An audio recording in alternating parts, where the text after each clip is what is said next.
was mowing my lawn the other day and I got the absolute worst fucking nastiest blister on my thumb. I will not show it. It's horrible. But you don't realize how often the thumb is used in your day-to-day life until you like rip the first top 3 layers of skin off and you can't touch anything with it. I can't I can't hold my phone the same way. I have to, like, keep my thumb off of it. I can't use my thumb. I have to use my right hand, basically, on my phone. I have to, like, carry shit with my right hand. I've been having to drive with my right hand because I can't hold a fucking steering wheel like this. But, uh, just maximum healing, Aquaphor, and a Band-Aid every single day, hoping that it goes away as quick as possible. That's a crazy, weird tangent to get us started, not related to what I wanted to talk about today. But I figured I'd just keep you in the loop as to what's been going on with me. The thing that I actually do want to talk about is partially related to what I was going on and on about the other day, in terms of like power structures and religion and belief systems and how those things sort of work together and against each other to benefit themselves and how that doesn't really work and how that structure sort of just logically gives us the situation in the world that we have right now. And I feel like some people, a lot of people don't really like think about it in this way. I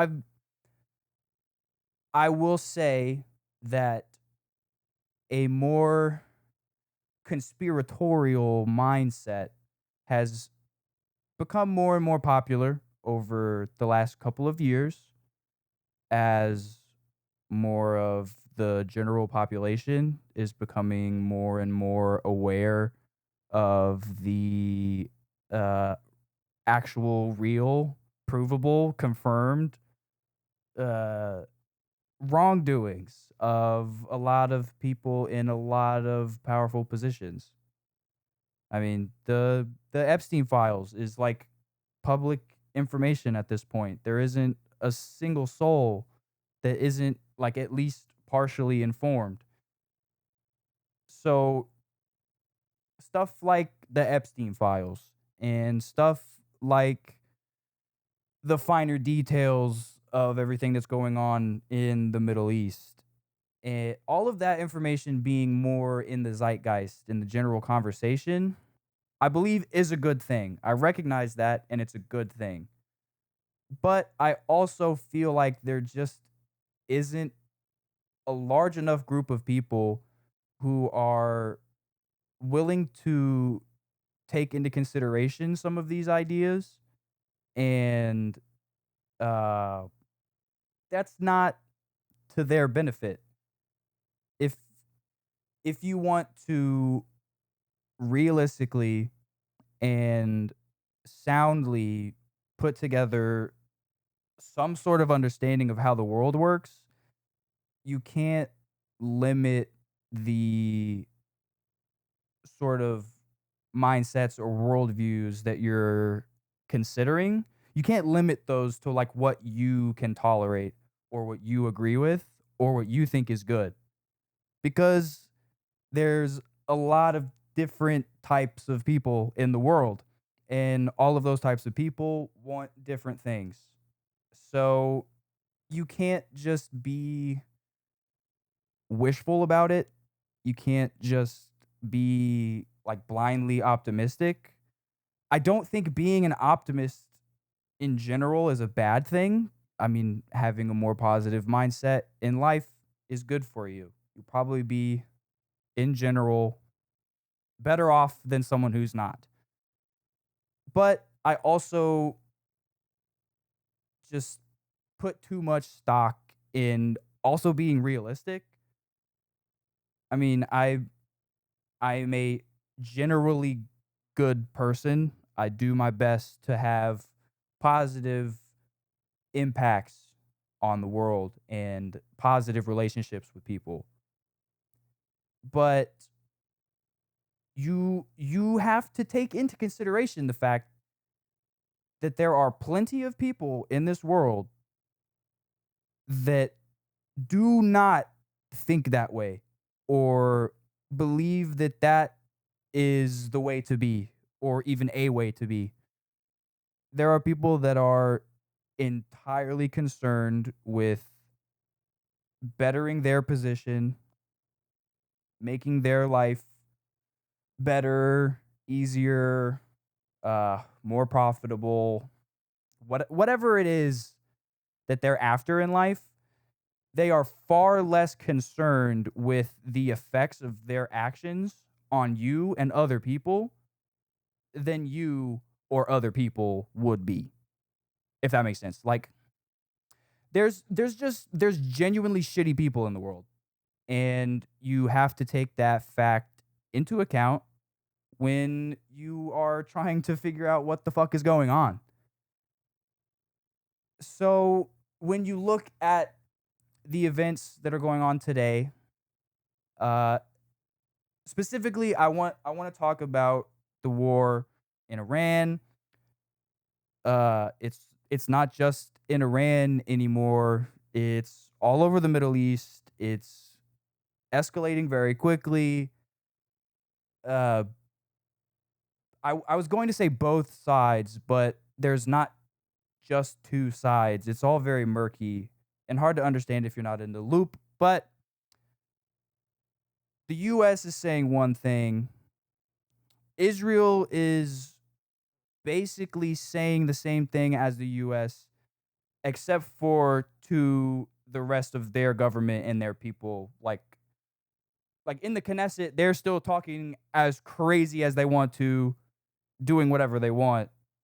But in terms of like the international stage and in terms of this specific conflict, they're sort of towing the American line in terms of the narrative. And then you also have Iran on the other side, and their understanding, their interpretation of the state of this conflict is completely different than anything that any American official will tell you. So, what you have is two, kind of three, uh, possibly more, depending on how you want to break everything down, different opinions on how this war is going. And then when you add on top of that the fact that the information space that we're in right now is by far the absolute worst it has ever been in terms of integrity and accuracy and fucking reality of any of the information that you read or pictures that you see or videos that you see. Like, there is straight up fake pictures and videos, AI generated warslop being spread all over every social platform right now. So there is there is so little real factual information that you can work with to put together an opinion on this. This is true only if you are taking into consideration the opinions of the mainstream American media, the uh, military regime pushing this conflict forward. So I sort of lost my train of thought on this, but I'm just going to make a separate point because That sentence literally just completely fucking disappeared from my brain. So, I guess a general point that I want to try and make about this whole thing is that it is more important than ever. I just remembered what I was gonna say. I'll circle back to it in just a second. Um, it's very, very important because it applies to this, so it's all related. It's very important to not let any sort of preconceived notion or uh whatever. It's it's very unsafe to assume literally anything right now. It's up in the air as to whether or not Benjamin Netanyahu is alive. Uh, I've seen 4 fingers, I've seen 5 fingers, I've seen 6 fingers, I've seen a non-spilling coffee, but like also anyone who doesn't want Netanyahu to be alive is going to tell you that he's not alive and that those videos are fake and gay and AI. So the there's way too much bullshit to take anything at face value. So my general advice in terms of trying to survive the craziness here at home that this conflict is creating, the sort of giant pile of bullshit that we're all having to look at. My best advice in terms of parsing all of that out is just assume that everything is false and true at the same time and balance both realities in your head because that will be the easiest, most simple way for you to understand what's going on. It would literally be harder for you to try and take one of the realities and follow that to its logical conclusion. So, what I was about to say, um, the the realities that I was pointing out, those things are true only if you listen to the sorts of people that I was talking about, the mainstream media, the American government, portions of the Israeli government, the American military. If you listen to these people, it's a great big giant jumbled up mess of information. I find it sort of difficult to wrap my head around the fact that the logical voices when it comes to what's going on right now, the the Joe Kents of the world, the Tucker Carlsons of the world, the Candace Owens of the world. She's kind of got some out there ideas about some things, but she's uh, right on the head of the nail in terms of this. Um, there's there's a lot of information that those people are presenting to me and others that really paint a different and very clear picture of what's going on just beneath the surface, if that makes sense.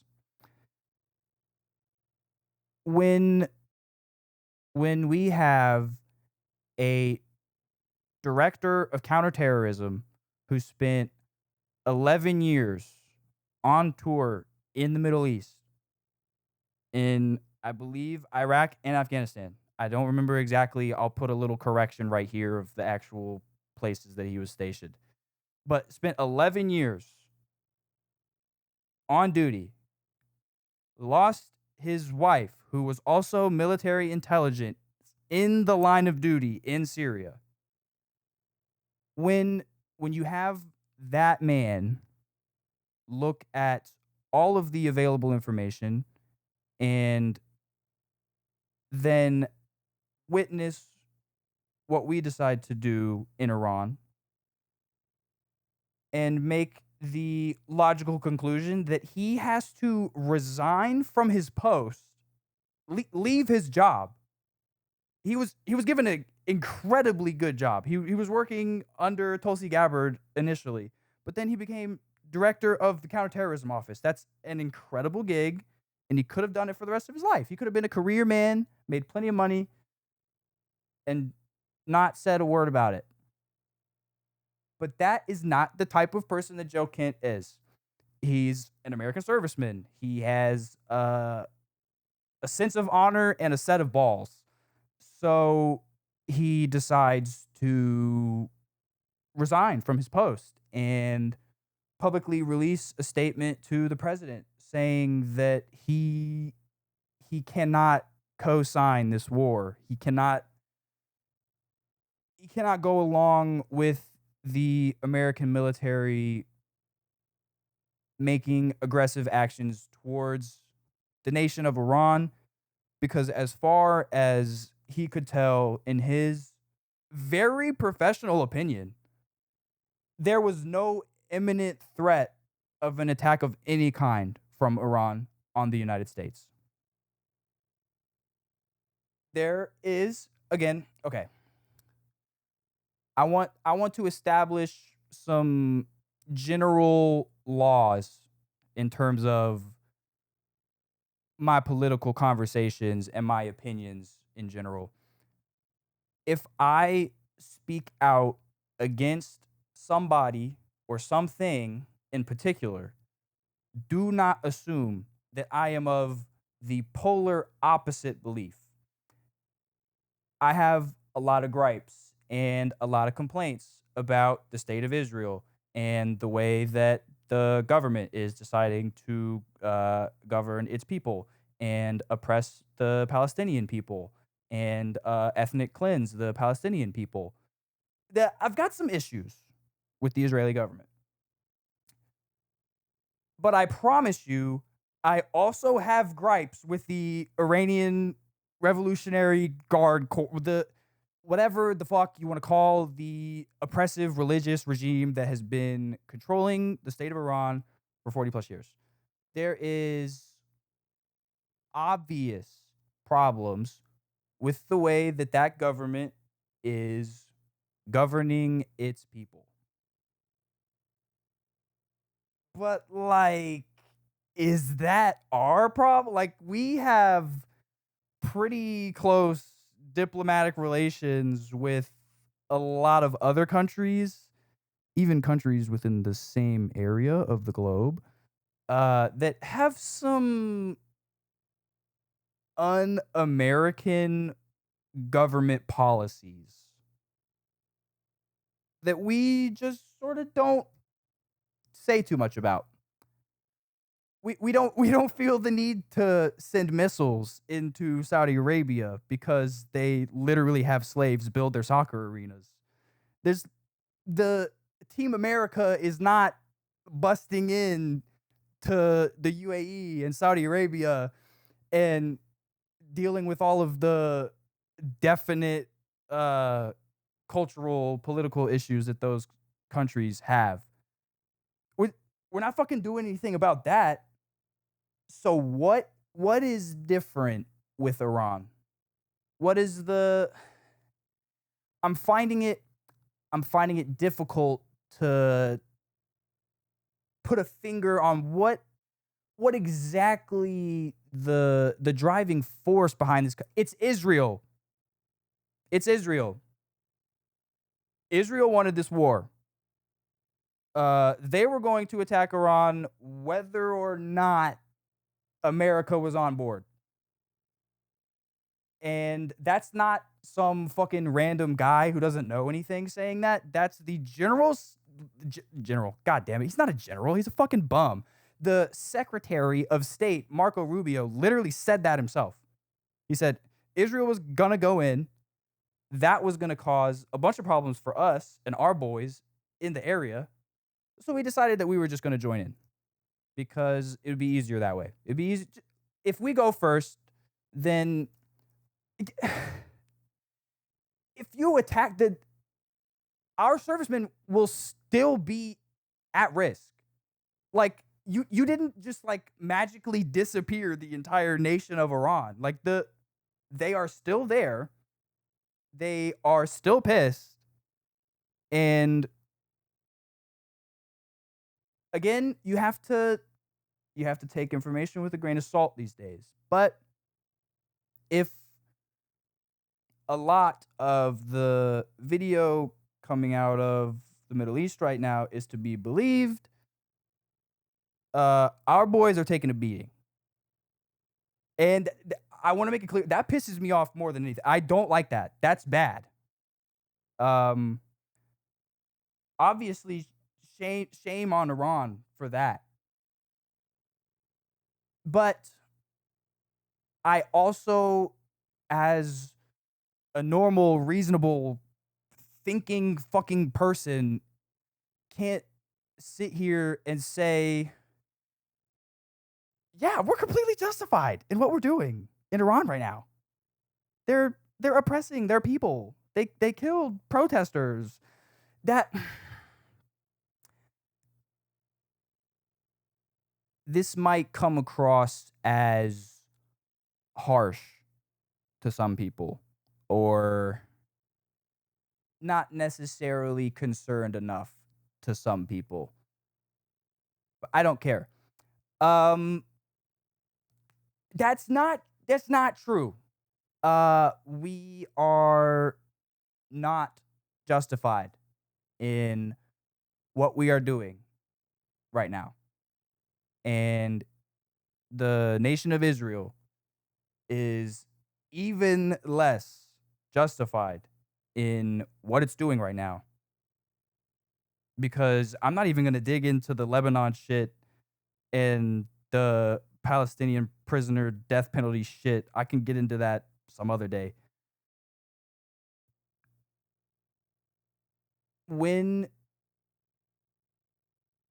just a guy like me has to look at everything that I just sort of went through,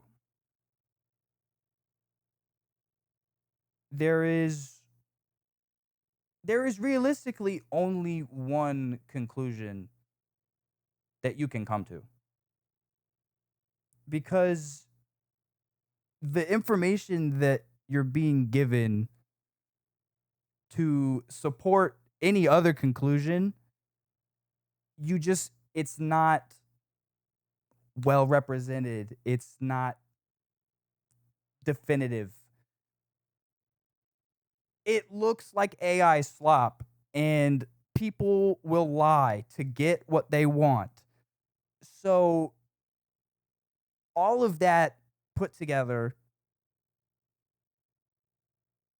I am really just sort of hoping that I don't get conscripted into military service and have to go get shot by some dude that I've never met and will never meet and know nothing about, because I I genuinely don't know if I can think of a more pointless, useless, uh just nothing, just horrible way to die. Like, if I get shot by some dude because his government said that I hated him, and I was told to shoot him because my government told me that he hated me, and then like in the afterlife we both end up meeting each other and we find out that neither of us actually hated each other in the first place. We were just completely brainwashed by the powers that be. That would be that would be so annoying. That would suck. Hey, everybody, welcome back to Fraudulent Marketing. This is the segment where I am just going to tell you about shit that I think is cool and I think you should check out, until a company will pay me to sit here and tell you that their product or software or app is cool and that you should check it out. Today, I love the idea of giving shout outs to people that literally do not need them from me. Um, Free clout for you. Just sharing the love. But I I recently saw Aries live here in Wichita. I've been a fan of Aries for a long time. I watched him when he was like the rap beat deconstruction YouTuber, and then he started releasing music, and I was like, "Whoa, this music is really good." And then he released more music, and I was like, "Whoa, this is even better. He's progressing." And then recently, he released his new album, Glass Jaw. Everybody, go stream Glass Jaw right now. But in the process of releasing that album, he released a single called Wichita Blues.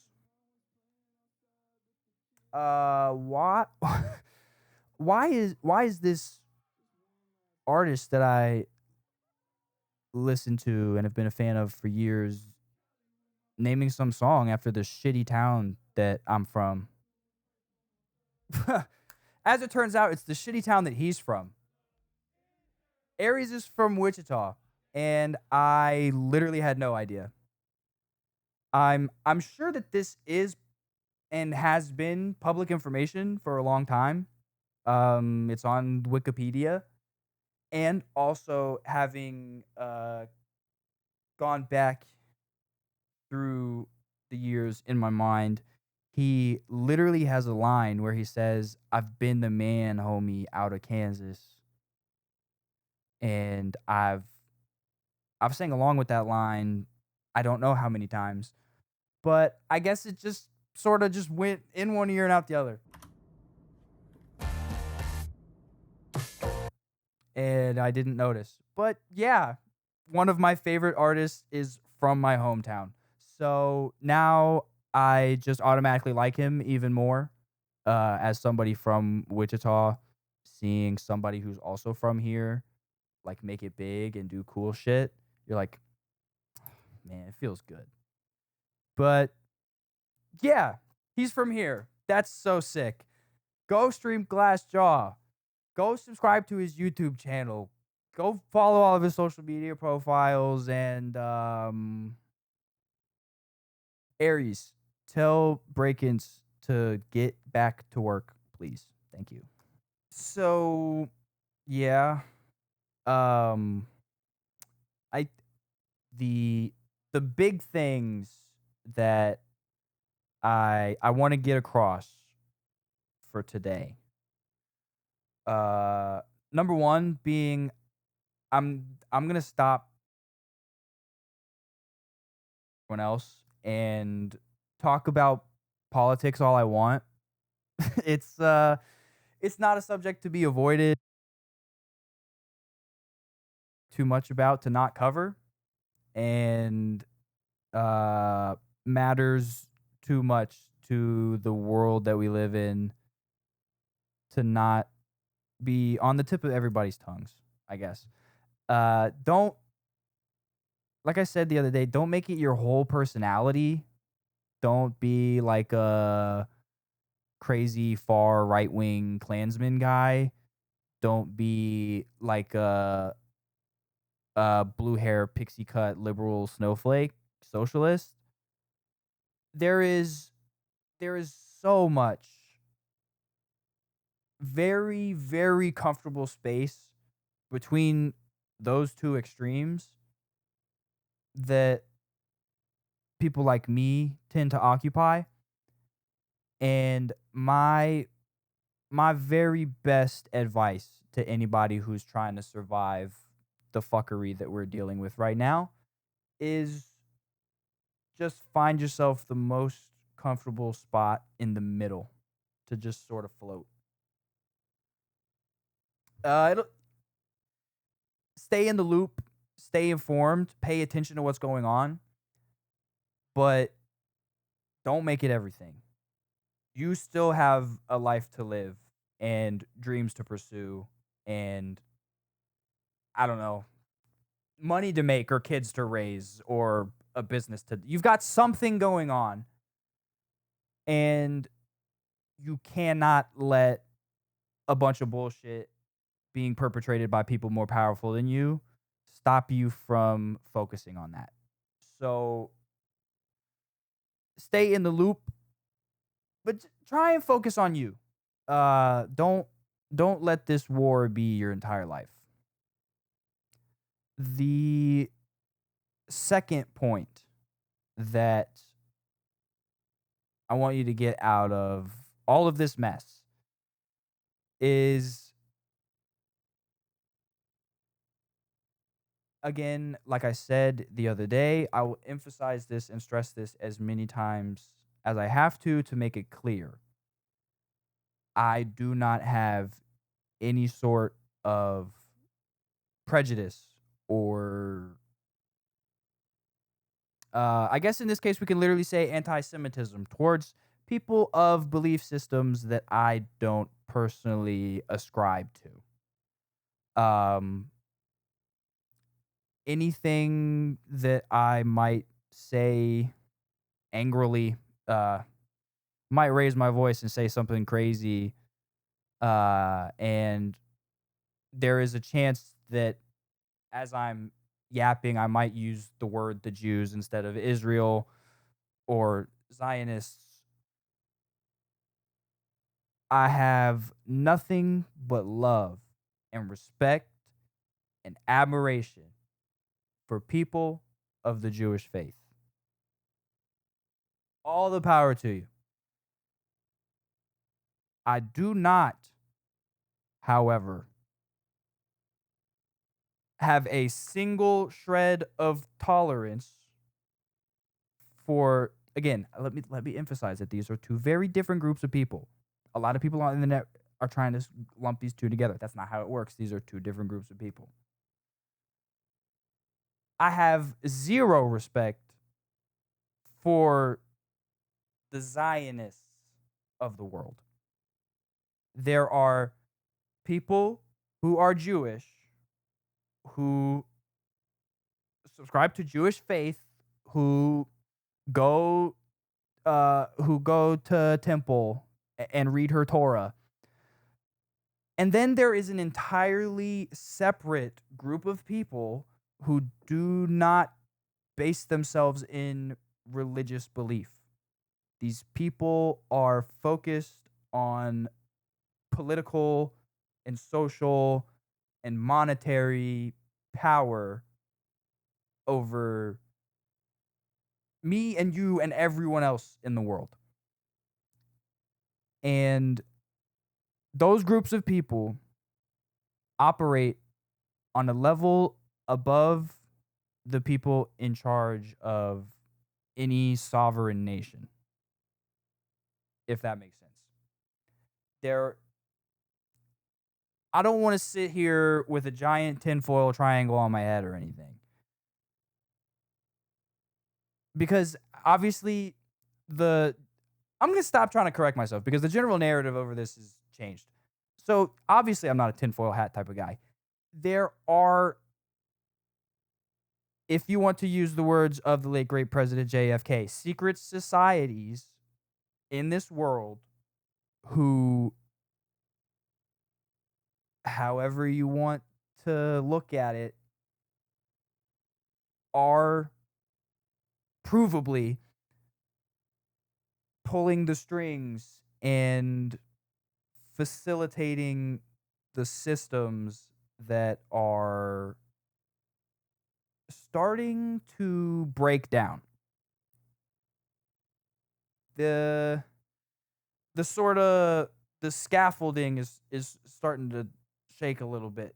It's getting kind of windy outside, and the people standing on the scaffolding are like, "Whoa, what the? Is this all fake? Is this like the general population? We're the people standing on the scaffolding. We were born onto the scaffolding, and as far as we could tell, when we were little kids, everything was fine. It was steady. Everything was fine. But all of a sudden, there's some really strong winds starting to shake up a whole lot of shit about the system that we live in. And we're starting to realize, I mean, is this entire fucking frame starting to tremble? Is this about to fucking collapse? That is a reality that you have to keep sort of in the back of your head. You can't bet on it. Please don't bet on it. Do not make that your opinion. Don't become a black-eyed nihilist person who doesn't give a fuck. That's not the right way to go about it. Keep keep that as a realistic possibility. The American empire as we know it could collapse. Realistically, it very easily could. If this conflict doesn't go well, very easily could. But like I was saying earlier, you can't let this dominate your whole life and your whole brain, you know? Um there are also people of Christian belief that are sort of dragging things along um when most people might not realize it. So I don't want to just completely bag on Zionists. They're bad people, but there's also other kinds of bad people. There are a lot of evangelical Christians in our country right now that are trying to convince people that listen to them very closely that we are going to bring about the end times and the return of Jesus Christ. Like the the propaganda bar has dropped so low that we're literally just having Bible thumpers scream at people that the devil is coming back and then Jesus is gonna come and save Israel. Like, okay, dude. Okay. Let's let's pull our heads all the way out from our asses and try and dictate our nation's uh internal and external policy on something that might be more positive. Does that sound like a crazy idea to anybody else? Like, can we not put boots on the ground in Iran because Donald Trump is anointed by Jesus Christ to bring about Armageddon? Like, can we there's there's got to be a better version. There's got to be a better lie that you could tell. Take some time, think of a better lie. And I guess my final point is that you can't I don't know how to put this. I'm not I'm not a journalist with a lot of experience or an in-depth writing career with like a bunch of the words right off the top of my head for all of this, but I know enough about it to tell you how I really feel and just having a belief system to guide you in your life is one of the better things you can do for yourself. So please do that if you so choose. But as just another guy, as an American citizen, a tax paying, ballot out filling American citizen, the people in power in this country right now have to do a better job of representing us, you and me. And there are a lot of arguments and a lot of points, and a lot of them make a lot of sense. There's a lot of things out there that will convince the average person that participating in an election doesn't matter. The the lobbyists already bought the Congress, so why would I vote for a congressman? And while I get it, that whole sentiment is okay, sorry. The camera turned off. I think oh no, what was I saying? It was good. I was going somewhere. Let me leave you with this. Let me leave you with this. Believe what you want to believe. If you love it, I love it.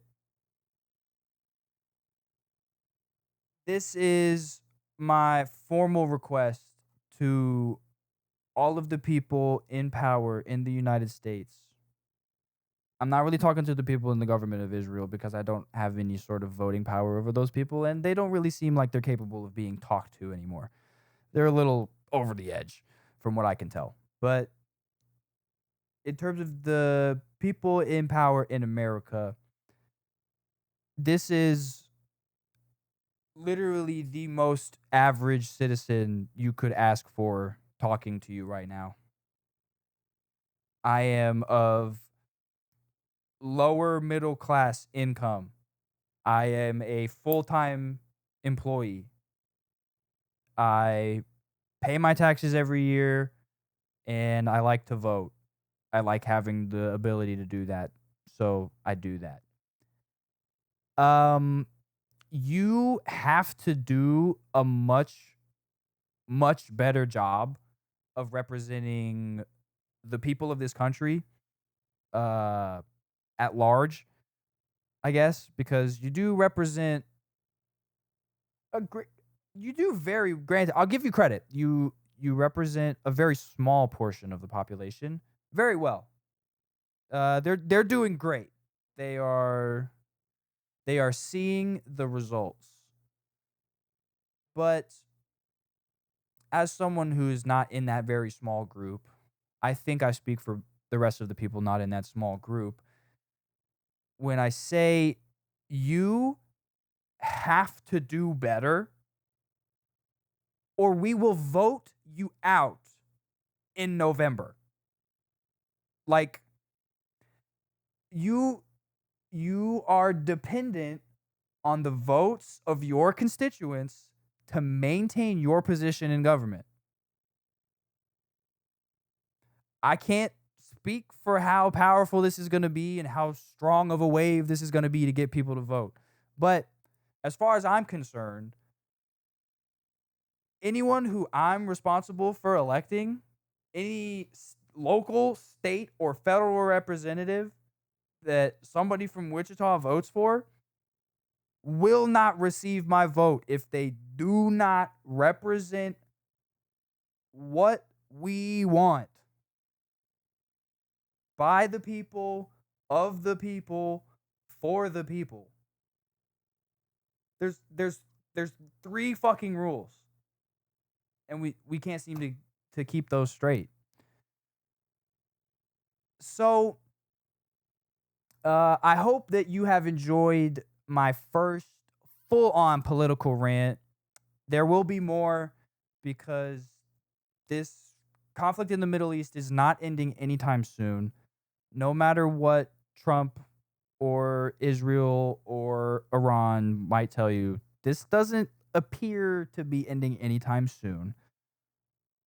So I guess strap in for even higher gas prices probably and an even worse economic outlook in general for the rest of the world throughout the next several years.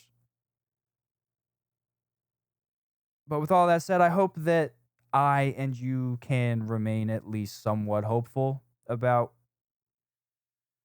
the end of this tunnel and the teeny tiny little bit of light that's coming from the end of it, because it's the chances of it of the light of making it to the light end of the tunnel and not the shadow end of the tunnel. It's I don't like those odds. As a betting person, the odds freak me out a little bit. But I will do everything I can, and I think that you should do everything that you can to just focus on that teeny tiny bit of light that's still coming. And I will talk to you later.